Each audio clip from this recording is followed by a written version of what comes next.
What's up? What's up? One of the most important things in this business is going to be building good relationships with other people and having other people like you and having them vouch for you. And then beyond that is like when things get hard, how are you going to actually like handle it? Man, and I'm shocked at how few people handle confrontation very well. Like, confrontation is extremely uncomfortable and nobody wants to go there, and so people handle it in different ways. And most people they handle it like children. They it's like that the rest of their life is all good maybe, and then this one area where confrontation's involved, they go completely off the deep end and ruin a very good thing. Depending on the situation, they're literally just gonna set whatever's going on fire. What's up? Yeah, thank you for the comment, man.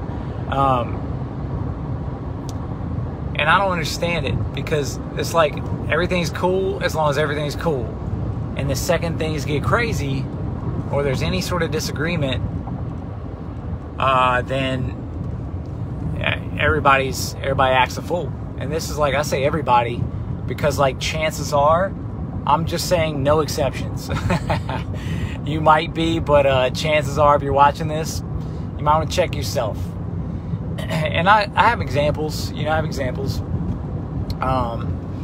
as far as the way that I handle things, and I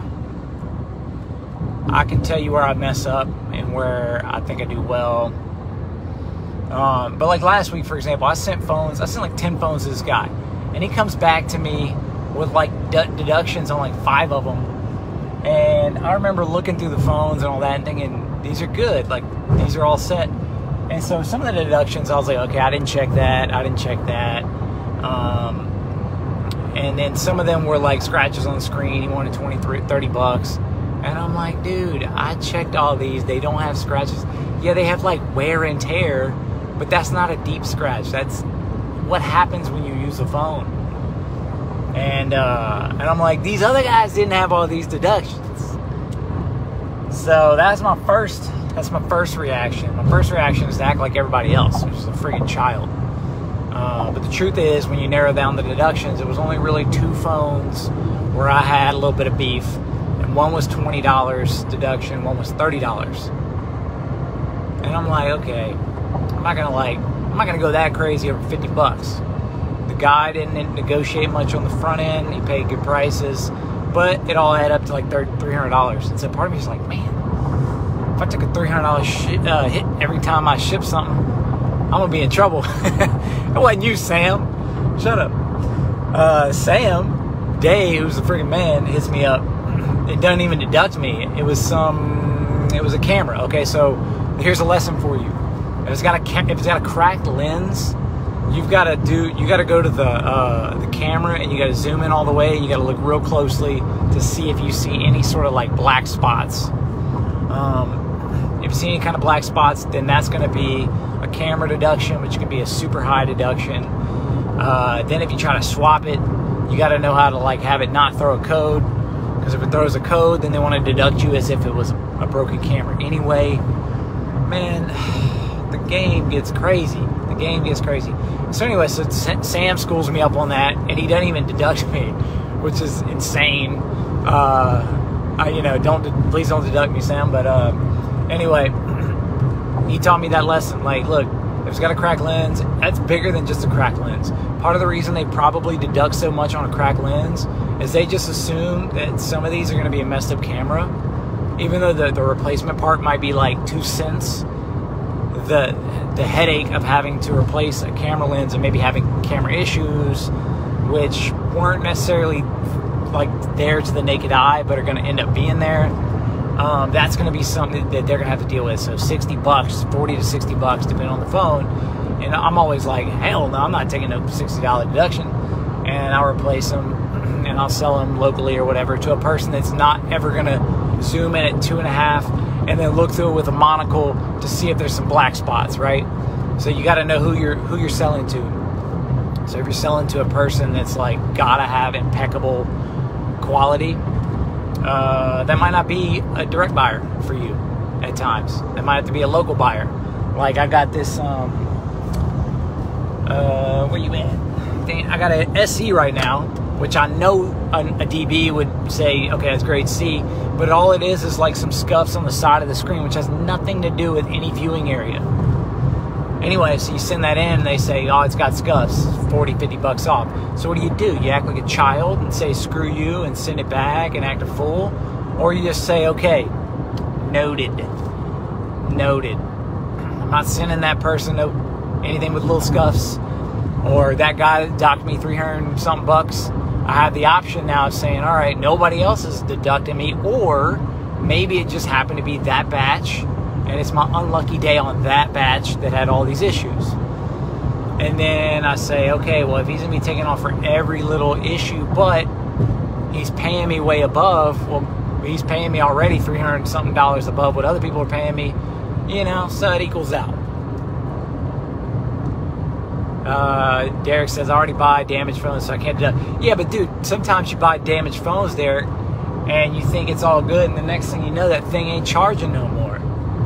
Well, then what? It's a week later. You've already tinkered with it. It's hard to come back a week later, right? So I'm kind of just rambling about situations. Situations are like stories tell and teach.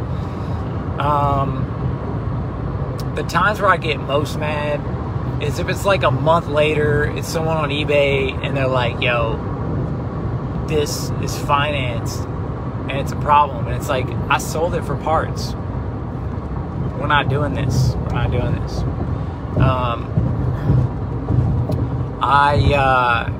But what I tend to do is, the rules are, deal with the situation. Whoever forgets about whoever first wins. So like, if you gotta pay a person like a little bit extortion to make them disappear, I'm willing to do that. And so now that person likes me and I don't like them, and so I win. They're gonna say good things about me. I'm not gonna say a single thing about them, and I'm not gonna sell to them anymore. How about that? If a person becomes too much of a problem, like, you're not obligated to have therapy sessions with them and try to make it all good and do all that.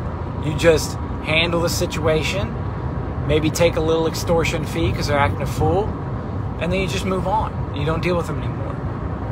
At the end of the day, it's usually not going to be that much money. Especially if they're really wanting to act a fool and you've already made money together, and then you're just like, wow, this is crazy. You can try to like deal with that situation as is, or you can say, okay, I'm going to take $150 loss on this phone, which happened to me last week, and we're just not going to be able to do business anymore. Because I see that when things go downhill, you're just not willing to like make me whole. Not even for the whole 150, but let's say half of it. Or just buy it back, right? So if the person's not happy, like I sold a phone the other week, Wi-Fi didn't work, bought it back. The other one was blacklisted maybe, bought it back. He had already started working on it, bought it back. I don't care. I don't care how much I lose on that deal. That's not his problem. Like if it's a problem for them, it's a problem for you. That's like rule number one.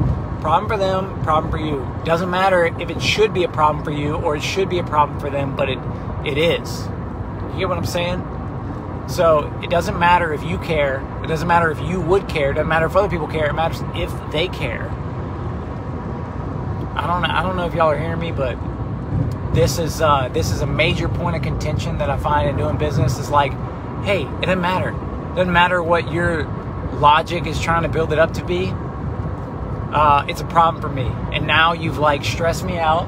Now I got a problem phone, or they got a problem phone. So now it's like, give them their money back, give it to them immediately, give it to them, and then some. Think about like how much stress or how much driving or how much issues they had, and then compensate them back accordingly. And sometimes that means on either deductions that are more than you would normally like, or that means like compensating them on top of what you already gave them, like paying their shipping fees, paying their gas.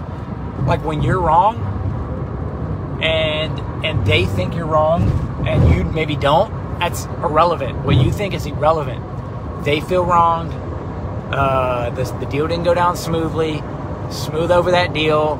And if they're going extra on you or too excessive, then you decide, okay, we can't do business anymore. Oh, I'm not going to say it again. This is the video you need to pin to most of y'all's ass, all right?